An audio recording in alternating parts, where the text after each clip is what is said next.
The emergency room smelled like antiseptic, exhaustion, and fear. Daniel Carter sat in a hard plastic chair beneath the harsh fluorescent lights, his 7-year-old daughter asleep against his chest, and for the first time in years, he couldn't stop the tears. It was 12:43 a.m. Around him, doctors rushed from room to room. Monitors beeped. Nurses moved quickly through crowded hallways.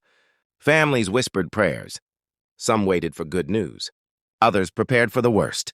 Daniel felt completely alone. His daughter Lily had been sick for weeks. At first, it seemed like nothing more than a stubborn flu. Then came the fevers that wouldn't break, the fatigue, the frightening weight loss. Earlier that evening, Lily had collapsed while brushing her teeth. Now she lay in a hospital bed behind the curtain only a few feet away. Doctors were running tests. More tests. Always more tests. Daniel had already missed several days of work. The stack of unpaid bills waiting on his kitchen counter felt heavier than ever. He was a single father trying to hold together a life that seemed determined to fall apart.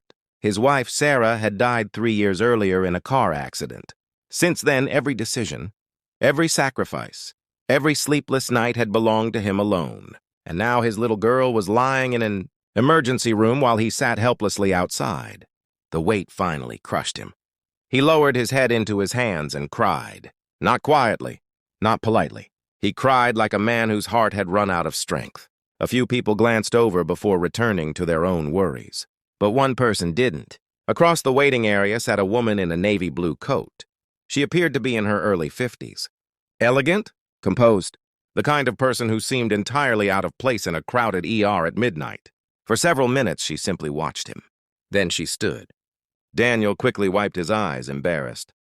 The woman approached slowly and sat in the empty chair beside him. Neither spoke for a moment. Finally, she said softly, "How old is she?" Daniel looked toward the curtain. 7. The woman nodded. "My son was 7 too." Something in her voice made him look closer. There was pain there. Old pain, the kind that never fully leaves. "I'm sorry," Daniel said. The woman smiled sadly. "Thank you." Silence settled between them. Then she surprised him. "I know that pain too." Daniel swallowed. Most people said things like, "Everything will be okay," or "Stay positive." This woman didn't. She didn't offer empty promises. She simply understood. And somehow that felt better. "My wife died 3 years ago," Daniel admitted. The words came out before he could stop them. The woman listened. No interruptions. No judgment. Just listening. "I've been raising Lily alone ever since." His voice cracked. "She's all I have." The woman stared toward the floor. "I understand that more than you know." Daniel recognized her face suddenly. Not from personal experience, from television, business magazines, news articles. His eyes widened. "You're Victoria Reynolds." The woman laughed quietly. "I was wondering when you'd figure that out." Victoria Reynolds, the billionaire widow, owner of one of the largest real estate companies in America, known for her philanthropy, known for her fortune, known for appearing on magazine covers. Yet here she sat in a crowded emergency room at nearly 1 in the morning. Daniel blinked. "What are you doing here?" Her eyes drifted toward another hallway. "My sister had surgery tonight." Then her expression softened. "And hospitals bring back memories." Daniel nodded. He didn't ask for details. But after a moment, she volunteered them anyway. "My husband died of cancer 11 years ago." The words landed heavily. "He spent months in hospitals." Her voice remained steady. "Money couldn't save him." Daniel looked down. Victoria continued. "People assume wealth protects you from grief." She shook her head. "It doesn't." For a long moment, they sat together as strangers connected by loss. Then a doctor appeared. Daniel immediately stood. His heart pounded. The doctor motioned him aside. Victoria quietly remained seated. Daniel's stomach twisted as he listened. The physician explained the test results. A rare autoimmune disorder. Serious, but treatable. Not cancer, not terminal. Treatable. The word echoed in Daniel's head. Treatable. Relief nearly knocked him off his feet. But then came the next part. Specialists, medication, long-term treatment, insurance complications, costs, thousands and thousands of dollars. The relief quickly tangled with fear. The doctor left. Daniel leaned against the wall. His emotions spun wildly. Lily was going to live. But how would he afford her care? He returned to the waiting area. Victoria immediately noticed his expression. "She's going to be okay?" Daniel nodded. Tears filled his eyes again. "Yes." Victoria smiled. The smile of someone who understood exactly how precious that word could be. "That's wonderful." Then Daniel told her the rest. The costs, the uncertainty, the impossible financial burden. Victoria listened carefully. When he finished, she asked a simple question. "Do you love your daughter?" Daniel stared. "More than my own life." Victoria nodded. "I believed you'd say that." The conversation drifted elsewhere after that. They spoke about parenting, about loss, about resilience, about the strange ways people survive heartbreak. An hour later, a nurse announced visiting hours were ending. Victoria stood. "So this is goodbye." Daniel offered his hand. "Thank you." She shook it, then said something unexpected. "Sometimes people enter our lives for a reason." Before he could respond, she left. Daniel never expected to see her again.